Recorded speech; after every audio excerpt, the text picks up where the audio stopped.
श्री सद्गुरु चरण कमलेभ्यो नमः। वर्णानामर्थसंधानं रसाच्छन्दसापि मङ्गलानां च कर्तारं वन्दे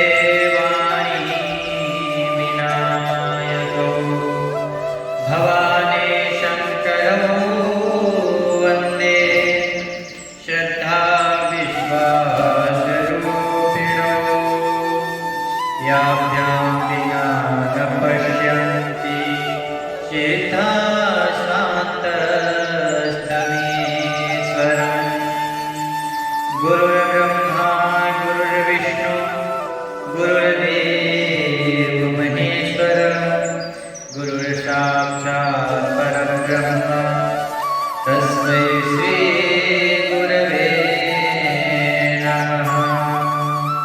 सच्चिदानन्दरूपाय विश्वोत्पत्त्यादिहेतवे तापत्रय विनाशाय श्रीकृष्णाय वयं नमः। यं प्रव्रजन्तमनुपेतमपेतकृत्यं द्वैपायनो विरहकातरया जुहाव पुत्रेति तन्मयतया तरवोऽभिनेदुस्तं सर्वभूतहृदयं मुनिमानतोऽस्मि। कर्पूरगौरं करुणावतारं संसारसारं भुजगेन्द्रहारं सदा वसन्तं हृदयारविन्दे भवान् भवानी सहितं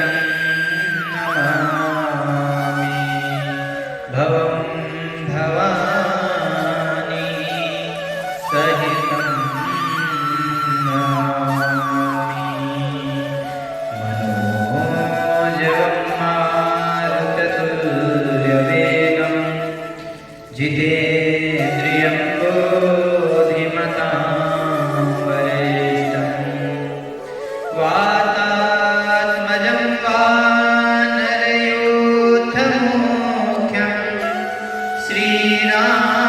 श्रीरामदूतं शरणं प्रपद्ये। श्रीकृष्ण गोविन्द हरे मुरारे हे नाथ नारायण वासुदेव। श्रीकृष्ण गोविन्द हरे मुरारे हे नाथ नारायण वासुदेव। बोलिए बालकृष्ण लाल की, उमापति महादेव की, भागवत महापुराण की। ओम परात्पर ब्रह्म अकारण करुणावरुणालय भक्तवांछा कल्पतरु तड़ित विनिद्रित पीतांबरधारी श्री बालकृष्ण लाल की मामय प्रतिमूर्ति ये भागवत महापुराण जिसका हम लोग नित्य ही श्रवण कर रहे हैं। हम लोगों ने कल के प्रसंग में श्रवण किया किस प्रकार से विश्व रूप को देवताओं ने अपना कुल पुरोहित बनाया। विश्व रूप ने इंद्र को नारायण कवच दिया। उस नारायण कवच का प्रभाव ये हुआ कि देवराज इंद्र ने जो अपनी ऐश्वर्य को खो बैठे थे, उस नारायण कवच के प्रभाव से असुरों से पुनः प्राप्त कर लिया। विश्वरूप की माता दिति की पुत्री थी, दैत्यों की बहन थी, इसीलिए विश्वरूप का भाव अपनी माता की ओर गया। और जब वो देवताओं के लिए आहुति देते थे, देवताओं को भाग देते थे, उसी में चुपके चुपके वो दैत्यों को भी भाग देते थे। देवराज इंद्र को पता चला कि ये तो बहुत कपट कर रहे हैं हमारे साथ। देवराज इंद्र ने विश्वरूप के तीनों स्तर को, सुरापान करने वाला, सोमरस पान करने वाला और अन्न खाने वाला, 3 सर थे विश्वरूप के, तीनों सरों को काट दिया। वहीं 3 सर पपीहा, तीतर और गौरैया, ये 3 बन गए। विश्वरूप ब्राह्मण थे, त्वष्टा के पुत्र थे।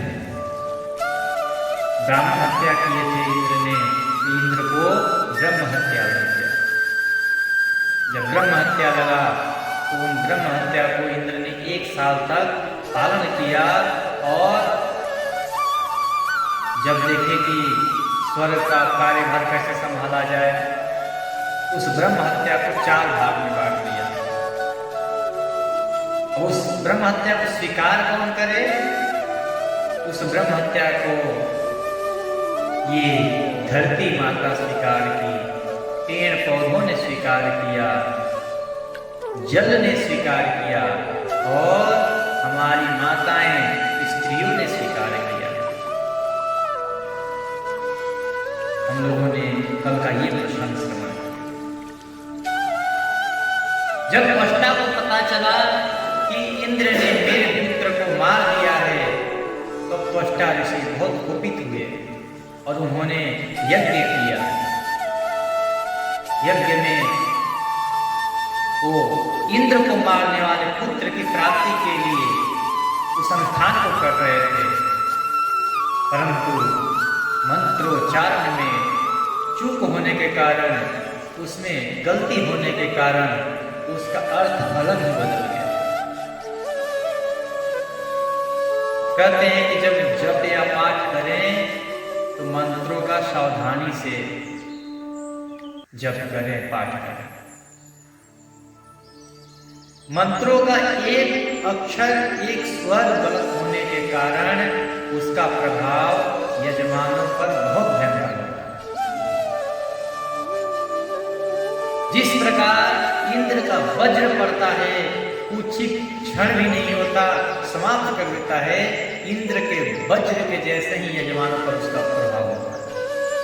और यजमानों पर तो होता ही है, जो ब्राह्मण देवता, जो विप्र और जो पाठ करने वाला है, उसके ऊपर भी उसका प्रभाव होता है। इसलिए यजमानों को चाहिए कि वो योग्य ब्राह्मण को ढूंढ कर ही जप या पाठ करें।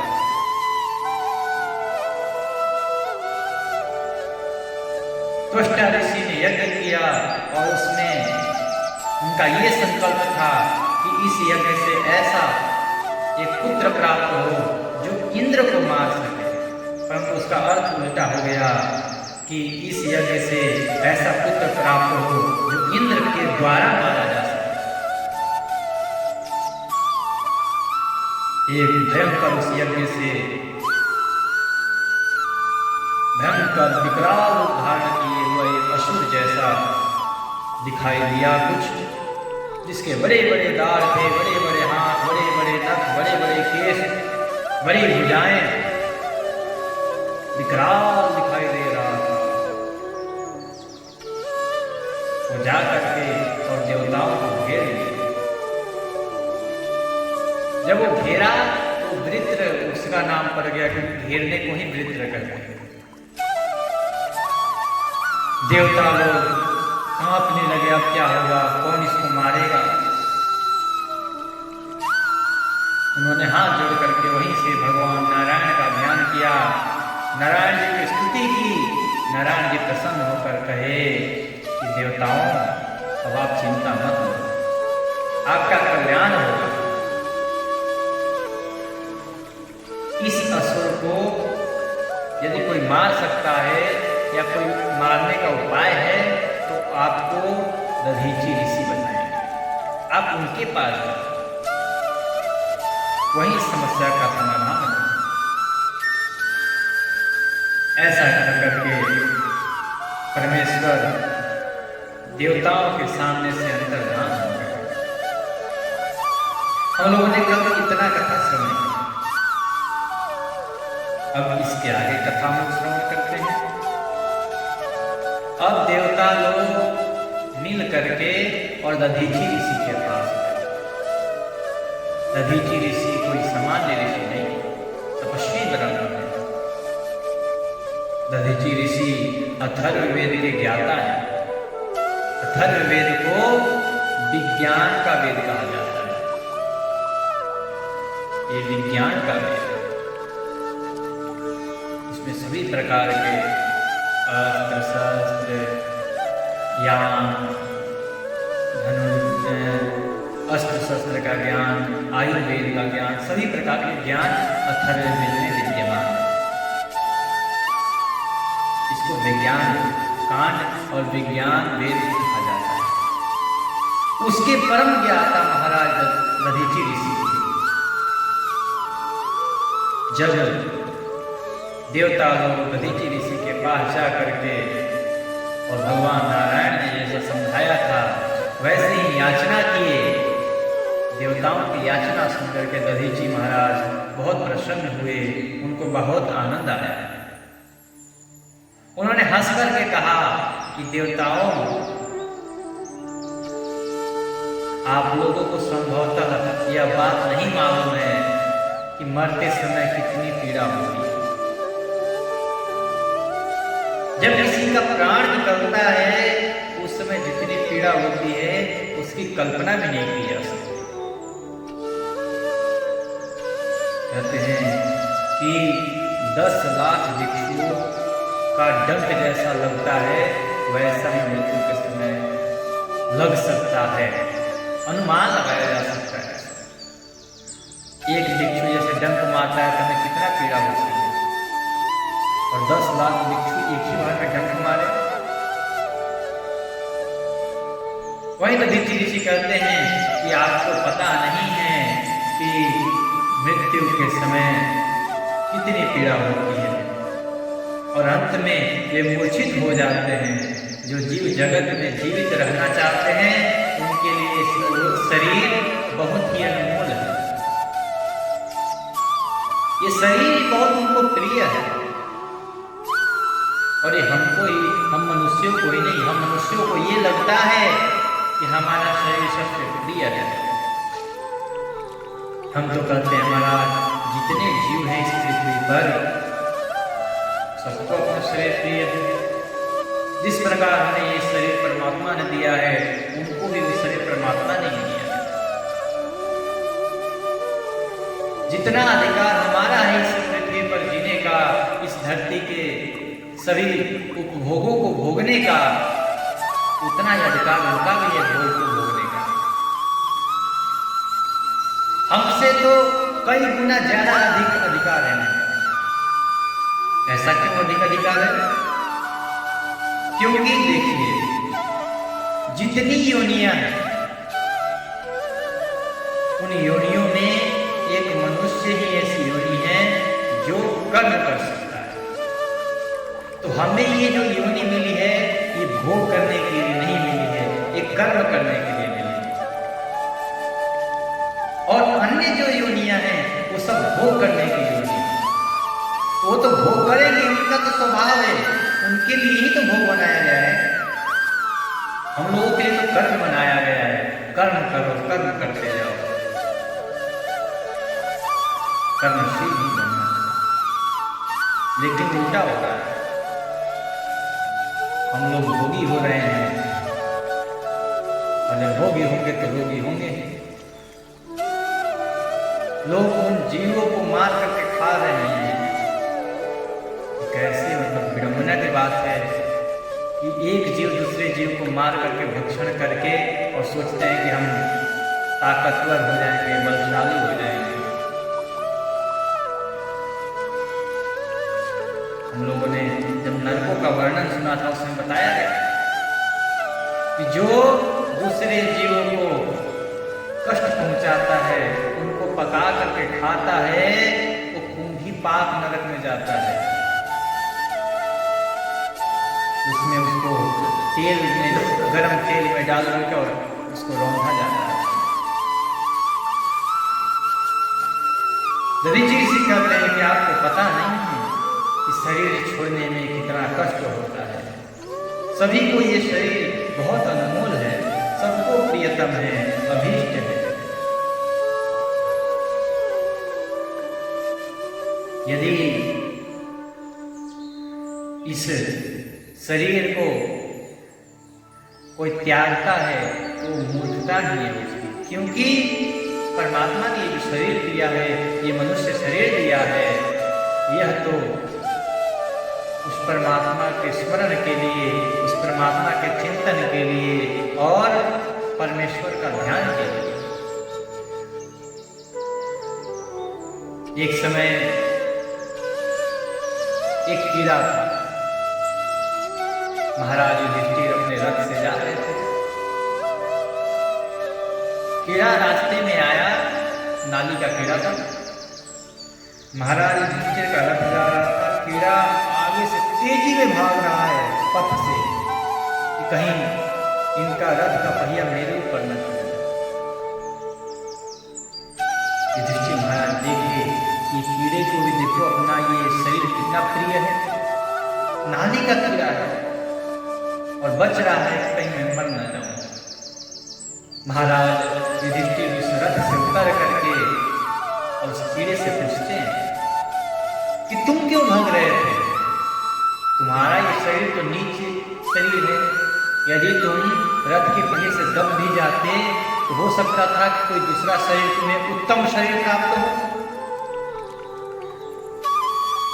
तो कीड़ा बोला कि महाराज, जिस प्रकार आपको ये शरीर प्रिय है ना, वैसे ही हमें ये शरीर प्रिय है। जिस प्रकार आपको अपने इस शरीर से लगाव है, उससे अधिक ही हमें अपने इस शरीर से लगाव है। आप जिस प्रकार इस संसार में लिप्त रहते हैं, वैसे हम भी अपनी नाली में लिप्त रहते हैं, परंतु हम दोनों एक ही हैं, दोनों गंदगी ही हैं। संसार भी गंदगी है और ये नाली भी गंदगी है। जिस प्रकार आप भी अपनी इन नेत्रों से इस संसार के गंदगियों को नहीं देख सकते हैं, हमारे लिए भी कोई गंदगी नहीं है, हमारे लिए तो यही स्वर्ग है। तो महाराज, इससे हमें ये बात समझने को मिली कि ये शरीर सबको प्रिय है और ऐसी स्थिति में स्वयं विष्णु भगवान भी यदि जीव से उसका शरीर मांग ले तो कौन ऐसा है कि जो दे सकता है? एक बार तो जरूर सोचेगा, यार ये शरीर कैसे दे सकते हैं? देवताओं ने कहा, हे ब्राह्मण शिरोमणि, आप जैसे उदार और प्राणियों पर दया करने वाले महापुरुष, जिसके कर्मों के बड़े बड़े यशस्वी महानुभाव भी प्रशंसा करते रहते हैं, प्राणियों की भलाई के लिए कौन सी वस्तु निछावर नहीं कर सकते हैं?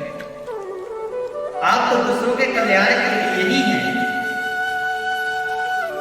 इसीलिए आप हमारी विपत्ति समझकर हमारी याचनाओं को पूर्ण करें। दधीचि ऋषि ने कहा, देवताओं, मैंने आप लोगों के मुंह से धर्म की बात सुनने के लिए ही आपकी मांग के प्रति उपेक्षा दिखलाई। ये जो आपने धर्म के प्रति भाव प्रकट किया, इससे मैं बहुत प्रसन्न हूं। और अब ये दीजिए। ऐसा कह करके महाराज दधीचि जी अपने प्यारे शरीर को आप लोगों के लिए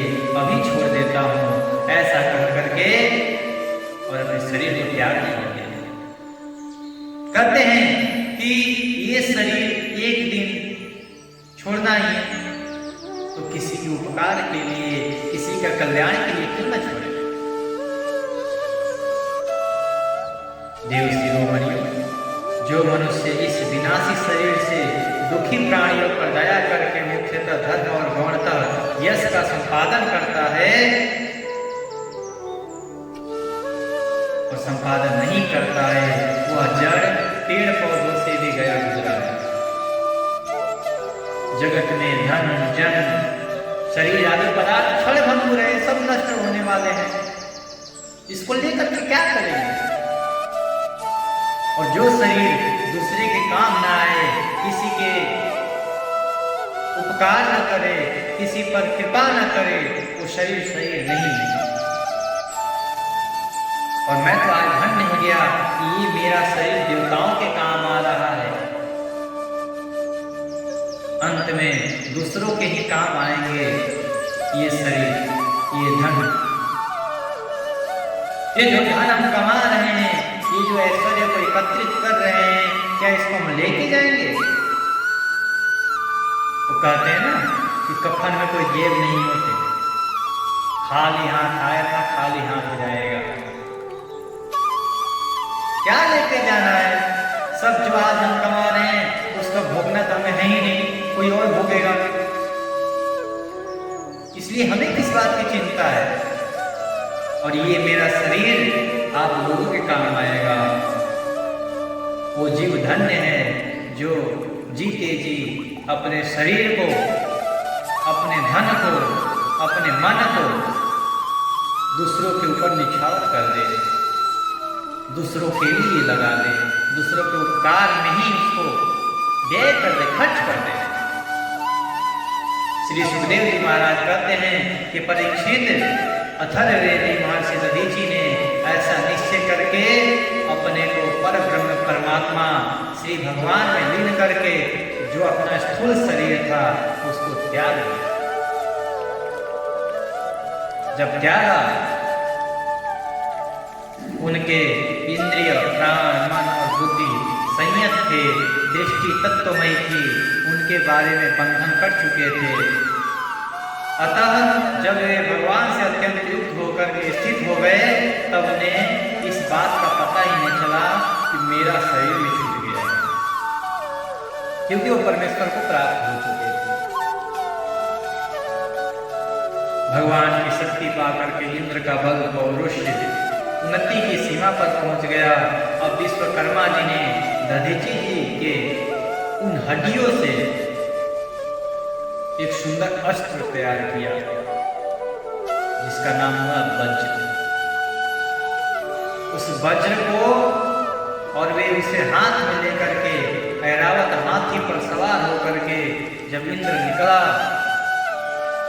तो मानो कि पूरी सृष्टि को समाप्त कर देंगे, इतना सामर्थ्य था उस वज्र में। उनके साथ साथ सभी देवता लोग तैयार हो गए, बड़े बड़े ऋषि मुनि देवराज इंद्र की स्तुति करने लगे। और उन्होंने त्रिलोकों की प्रसन्नता के लिए, वृत्रासुर का वध करने के लिए उस पर पूरी शक्ति लगा करके धावा बोल दिया। सुखदेव जी महाराज कहते हैं कि परीक्षित, जब वृत्रासुर के अनुयायियों ने देखा कि उनके असंख्य अस्त्र शस्त्र भी देव सेना का कुछ बिगाड़ नहीं पा रहे हैं, यहाँ तक कि वृक्षों की, चट्टानों की और पहाड़ों के बड़े बड़े शिखरों से भी उनके शरीर पर खरोच भी नहीं आ रहा है, बड़ा आश्चर्य हुआ। वीर शिरोमणि वृत्रासुर ने समयानुसार विरोचित वाणी से अपने सेनाओं से कहा, अरे असुरो, भागो मत, मेरी एक बात सुनो। इसमें संदेह नहीं कि जो पैदा हुआ है उसे एक न एक दिन अवश्य मरना पड़ेगा। जो इस पृथ्वी पर आया है उसको जाना ही है, कुछ भी सत्य नहीं है। सत्य क्या है महाराज? जो तीनों कालों में विराजमान वो सत्य है। जो भूत में था, भविष्य में है, भविष्य में रहेगा और वर्तमान में है, वो सत्य है। और ये शरीर तो नश्वर है, आज है कल नहीं रहेगा। क्या कल था ये शरीर? नहीं था। और जो था वो आत्मा, वो इस शरीर छोड़ने के बाद भी वो आत्मा रहेगा। ये शरीर धारण न करने से पहले भी आत्मा था, अभी भी आत्मा है। और तुम तो शरीर हो नहीं। वृत्रासुर ने यहाँ पे अपने वीरों का साहस बढ़ाया है। कहा इस जगत में विधाता ने मृत्यु से बचने का कोई उपाय नहीं बनाया। ऐसी स्थिति में यदि मृत्यु के द्वारा स्वर्ग आदि लोक और सुयश मिल रहा हो तो ऐसा कौन बुद्धिमान है जो उस उत्तम मृत्यु को न स्वीकार करे। संसार में 2 प्रकार की मृत्यु परम दुर्लभ होती है। मरते सब है, लेकिन भागवत जी में कहा गया है कि 2 प्रकार की मृत्यु बहुत ही दुर्लभ है। तो कौन से 2 प्रकार के हैं? एक तो योगी पुरुष अपने प्राणों को वश में करके और ब्रह्म चिंतन के द्वारा जो शरीर त्यागते हैं वो दुर्लभ है। और दूसरा युद्ध भूमि में जो अपने देश की रक्षा, अपने राष्ट्र की रक्षा के लिए लड़ते लड़ते अपने शरीर को त्याग दे, एक मृत्यु को। संसार में तो ही मृत्यु को दुर्लभ बताया गया है। अन्य तो जीव ना जाने एक दिन में कितने समाप्त होते रहते हैं, कितने उत्पन्न होते रहते हैं। लेकिन जो ये 2 मृत्यु जिसको प्राप्त हो जाए उसको और क्या है। ये 2 मृत्युओं को जो प्राप्त करता है उसको तो भगवान स्वयं आते हैं, उसको अपने धाम ले जाते हैं। श्री सुखदेव जी महाराज कहते हैं कि परीक्षित असुर सेना भयभीत होकर के भागी रही थी कि वृत्रासुर की इस प्रकार वाणी सुन करके और सबके सब युद्ध के लिए लग गए। परीक्षित वृत्रासुर बड़ा बली था। वह अपने शत्रुओं को, देवताओं को भयभीत करने लगा। उसने क्रोध में भरकर इतने जोर का सिंहनाद किया कि बहुत से लोग तो उसे सुनकर ही समाप्त हो गए। बहुत बलशाली था। देवराज इंद्र अपने वाहन ऐरावत के ऊपर चढ़ करके वृत्रासुर से युद्ध करने लगे। वृत्रासुर ने एक बार प्रहार किया और उस ऐरावत को मूर्छित कर दिया। जब ऐरावत मूर्छित हो गया तो ऐरावत को मूर्छित हो जाने से स्वयं भी विषादग्रस्त हो गए थे देवराज इंद्र। यह देख करके युद्ध धर्म के मर्मज्ञ वृत्रासुर ने उनके ऊपर फिर से गदा नहीं चलाई।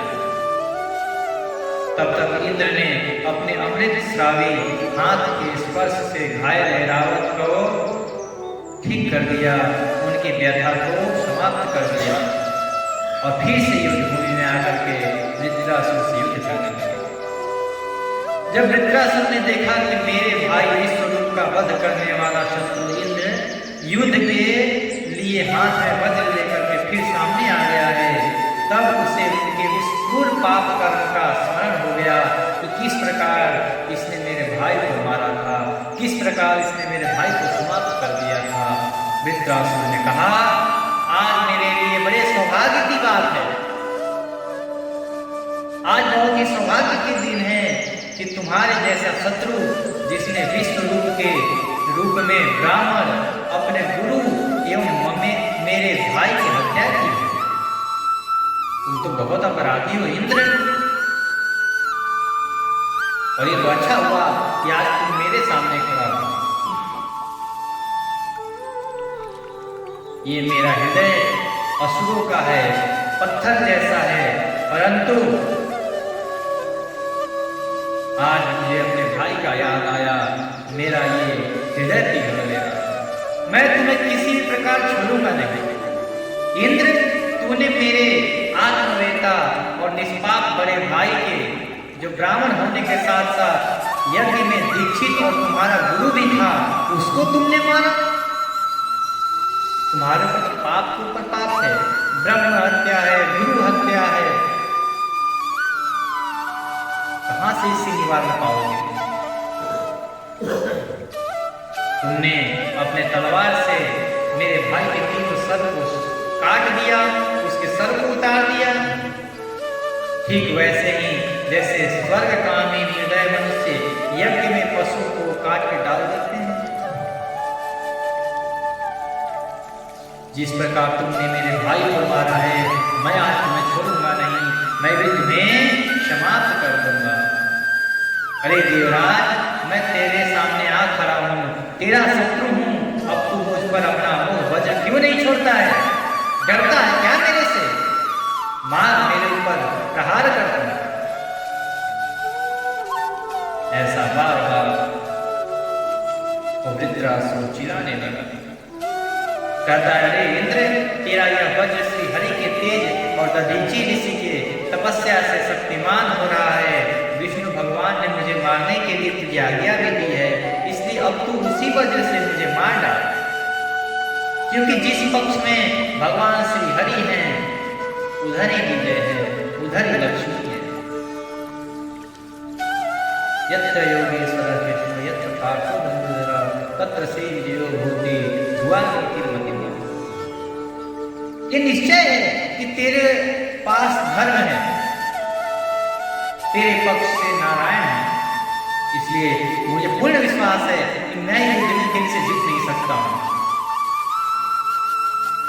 मैं तेरे से युद्ध कभी नहीं जीतूंगा, और ये तेरे हाथ में जो वज्र पड़ा है, ये परम तपस्वी अथर्ववेदी महाराज दधीचि जी के हड्डियों से बना हुआ है, और इसके निर्माण का आदेश स्वयं नारायण ने दिया है।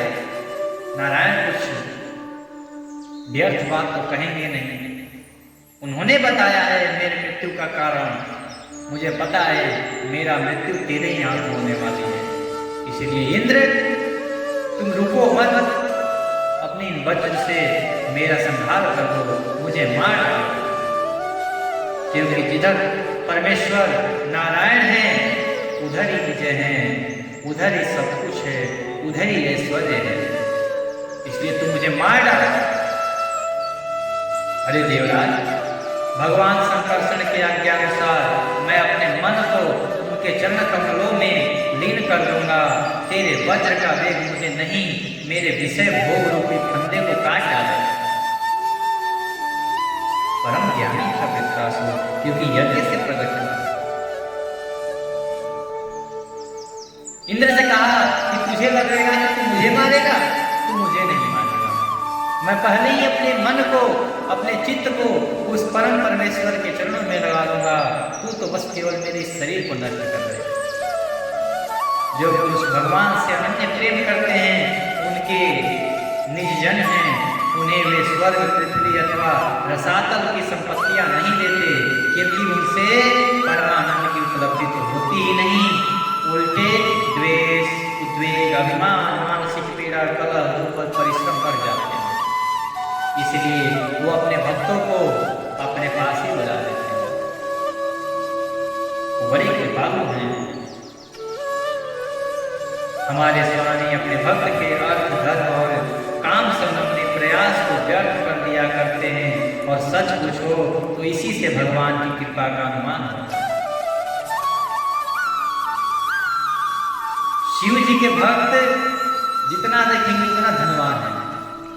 नारायण जी के भक्त के पास धन नहीं है, उनके पास केवल होता है तो भक्ति रूपी धन। क्योंकि परमात्मा यदि किसी पर कृपा करते हैं, इनका एक स्वभाव है, सबसे पहले उसके सभी प्रकार के सांसारिक वस्तुओं का हरण कर देते हैं। धन का हरण कर लेंगे, परिवारों का हरण कर लेंगे, अपने परिवार ही उनसे द्वेष करने लगते हैं। देखिए भरत जी, प्रहलाद जी, ध्रुव जी, अपने परिवार से ही तो द्वेष हो गया। माता कह गई तो उन्होंने उस समय के बाद से माता कहा ही नहीं। भक्तराज प्रहलाद के पिता ही शत्रु बन गए। ये पहले तो परमात्मा ऐसे करते हैं कि अपनों को पहले शत्रु बना कि देखते हैं कहाँ तक चलता है मेरे साथ, ये योग्य है भी कि नहीं है। वही कह रहे हैं कि परमात्मा जब यदि कृपा करते हैं तो उसके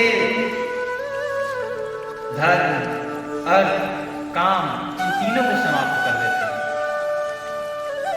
ना कोई उसका साथ देने वाला होगा, ना कोई उसके पास कुछ धन होंगे। वो परमात्मा मैं जानता हूं वो कितने बड़े परोपकारी हैं। उनके इसी स्वभाव से ही तो पता चलता है कि कृपा हो रही है। और उनका ऐसा कृपा प्रसाद अकिंचन भक्तों के लिए ही अनुभव गम्य है, कोई और नहीं जान सकता। दूसरों के लिए तो ये अत्यंत दुर्लभ ही है। सबको थोड़ी प्राप्त होता है, उनके तो भक्तों को ही ये प्राप्त होता है। भगवान को प्रत्यक्ष अनुभव करते हुए वृत्रासुर ने प्रार्थना की कि प्रभु अब आप मेरे पर कृपा करें। और वृत्रासुर ने अपने चित्त को, अपने मन को उस परमेश्वर परम पिता नारायण के चरणों में लगाया। और देवराज इंद्र ने जब देखा कि स्वयं परमात्मा की यही मर्जी है, तब उन्होंने सोचा यह प्रभु की जब आज्ञा है तो हमें उनकी आज्ञा में विलंब नहीं करना चाहिए, उनकी आज्ञा का तुरंत पालन करना चाहिए। सुखदेव जी महाराज कहते हैं कि राजन वृत्रासुर रणभूमि में अपना शरीर छोड़ना चाहता था, क्योंकि उसके विचार से इंद्र पर विजय प्राप्त करके स्वर्ग पाने की अपेक्षा मर करके भगवान को प्राप्त करना अधिक आवश्यक है। इसीलिए वह इंद्र के हाथों मरना चाहता था। उसने अपने हाथों में अस्त्र लेकर के, त्रिशूल लेकर के इंद्र पर टूट पड़ा। वीर वृत्रासुर ने प्रलयकालीन अग्नि के समान, लपटों के समान तीखी नोकों वाले त्रिशूल को घुमा करके बड़े वेग से इंद्र पर चला दिया। अरे पापी इंद्र, अब तू बच नहीं सकता है, या तो तू मुझे मार दे, नहीं तो मैं तेरे को मार दूं। इंद्र में और वृत्रासुर में भयंकर युद्ध हुआ। उनके हाथ से इसने ऐसा प्रभाव किया, ऐसा प्रहार किया कि इंद्र के हाथ से वज्र छूटकर गिर गया। वृत्रासुर के इस प्रकार बल को देख करके जितने असुर, चार सिद्धगण जो वहां पे आसमान में, आकाश में खड़े होकर के इस युद्ध को देख रहे थे, सभी ने वृत्रासुर के यश का प्रशंसा किया कि धन्य है जिसने इंद्र के हाथ से वज्र को गिरा दिया, कितना बड़ा बलशाली है।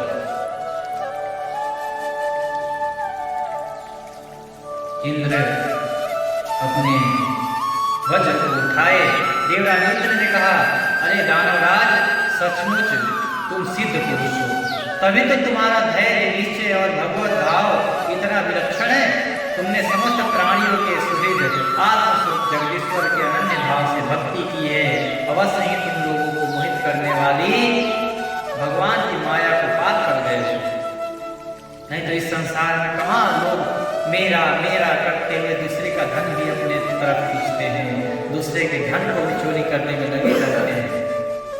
और तुम तो स्वर्ग के राजा के साथ युद्ध कर रहे हो, फिर भी कह रहे हो कि इंद्र तुम मुझे मार। सुखदेव जी महाराज कहते हैं, परीक्षित, इस प्रकार योद्धाओं में श्रेष्ठ महापराक्रमी देवराजेंद्र और वृत्रासुर धर्म का तत्व जानने की अभिलाषा से एक दूसरे के साथ बातचीत करते हुए आपस में युद्ध करने लगे। राजन, अब शत्रुसूदन वृत्रासुर ने बाएं हाथ से फौलाद का बना हुआ एक बहुत भयवान परीख उठा करके आकाश में घुमाया और उससे इंद्र पर प्रहार किया।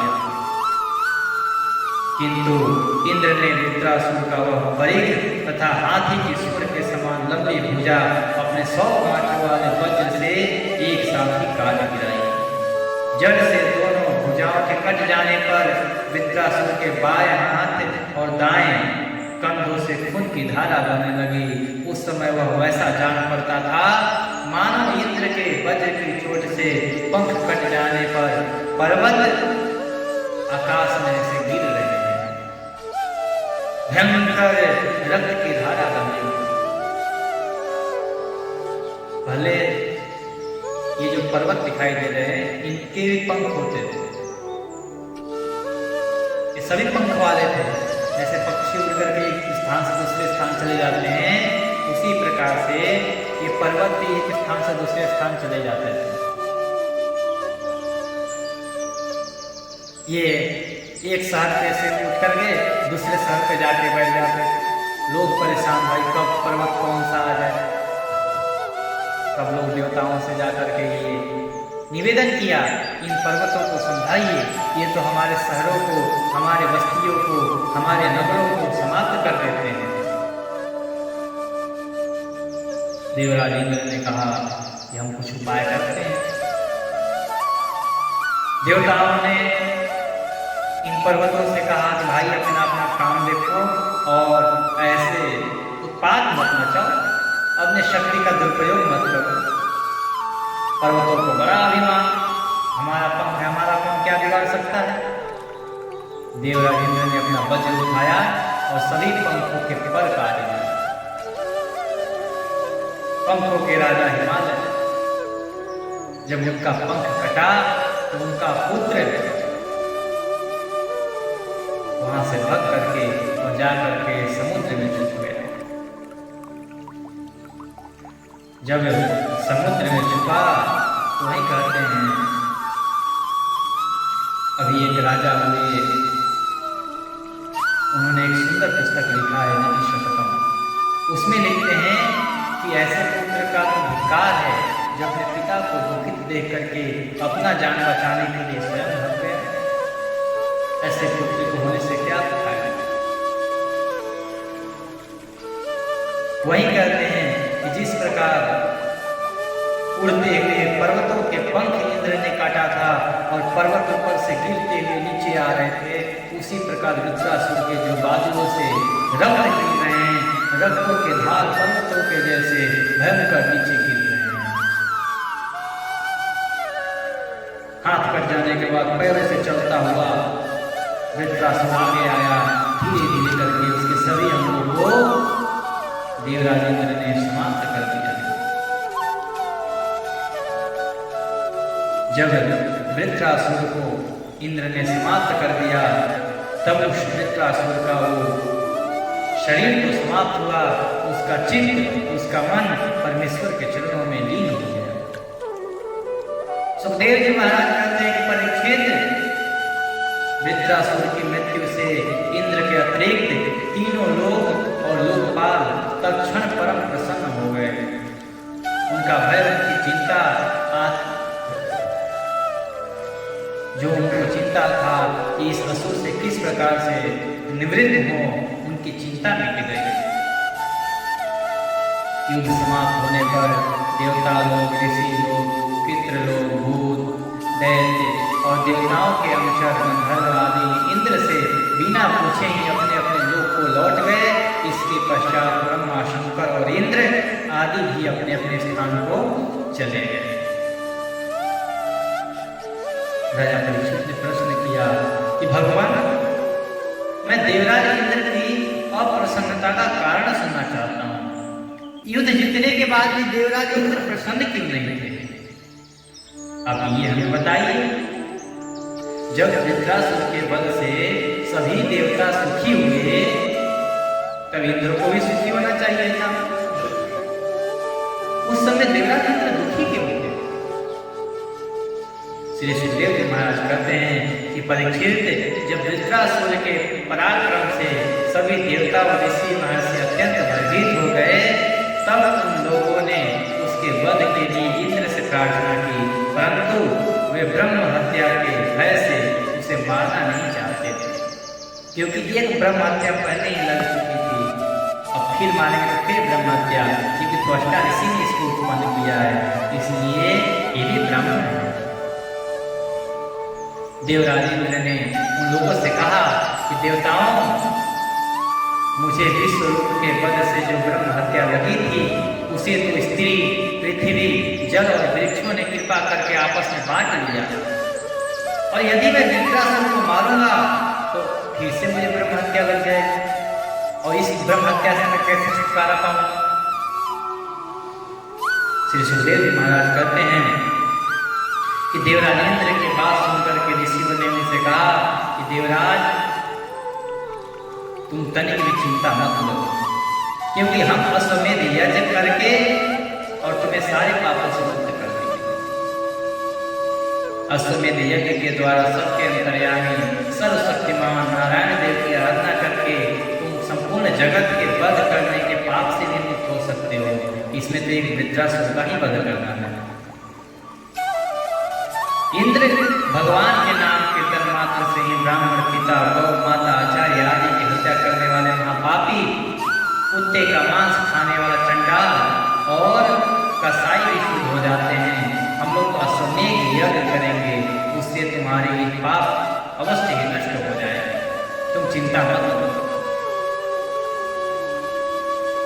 श्री सुखदेव जी महाराज कहते हैं कि परीक्षित इस प्रकार ब्राह्मणों से प्रेरणा प्राप्त करके देवराज इंद्र वृत्रासुर का वध किया। अब जब वृत्रासुर मारा गया, फिर से इंद्र के ऊपर ब्रह्म हत्या आ गई। उसके कारण इंद्र को बड़ा क्लेश, बड़ी जलन सहनी पड़ी। उन्हें एक क्षण के लिए भी चैन नहीं पड़ता था। देवराज इंद्र ने देखा कि ब्रह्म हत्या साक्षात चंडाली के समान उनके पीछे पीछे दौड़ी आ रही है। बुढ़ापे के कारण उसके सारे अंग कांप रहे हैं। ब्रह्म हत्या भी बूढ़ी हो गई है, क्योंकि अब ब्रह्म हत्या को करता नहीं था, इसलिए वो वृद्धावस्था पर प्राप्त हो गए। राजा देवराज इंद्र उसके भय से दिशाओं और आकाश में भागते फिरे। अंत में कहीं भी शरण न मिलने के कारण उन्होंने पूर्व और उत्तर के कोने में स्थित मानसरोवर में शीघ्रता से प्रवेश किया।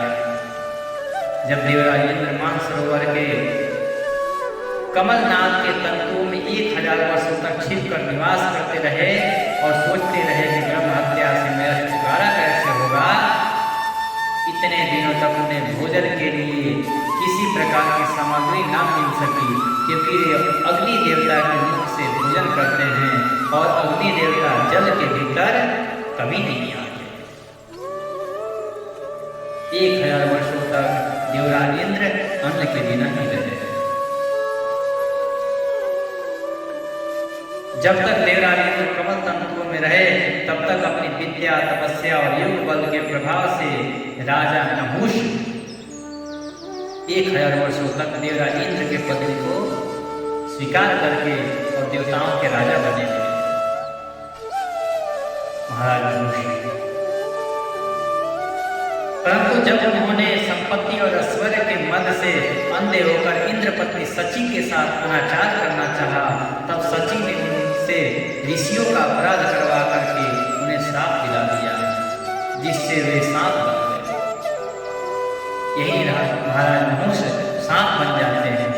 तदनंतर जब सत्य के परम पोषण भगवान का ध्यान करने से इंद्र के पाप नष्ट हो गए, तब ब्राह्मणों के बुलवाने पर वे पुनः स्वर्ग लोक में आकर के और स्वर्ग का राजा प्राप्त बन गए।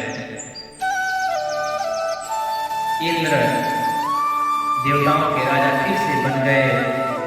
पूर्वोत्तर दिशा के अधिपति इंद्र ने रुद्र ने पाप को पहले ही निषेध कर दिया था, जिससे वह इंद्र पर आक्रमण नहीं कर सका। परीक्षित, इंद्र के स्वर्ग में आ जाने से ब्राह्मण शिव ने वहां आकर के भगवान की आराधना के लिए अश्वमेध यज्ञ की दीक्षा दी, उनसे अश्वमेध यज्ञ कराया, और जब वेदवादी ऋषियों ने उनसे अश्वमेध यज्ञ कराया, तब देवराज इंद्र ने उस यज्ञ के द्वारा भगवान पुरुषोत्तम की आराधना की, और उस आराधना से जो वृत्रासुर को समाप्त किया था, जो वृत्रासुर का वध किया था, उस ब्रह्म हत्या से उनका निवारण हुआ। जब मरीचि आदि मुनीश्वरों ने उनसे विधि पूर्वक अश्वमेध यज्ञ कराया, तब उसके द्वारा सनातन इंद्र सब पापों से छूट गए और पूर्ववत पूजनीय हो गए।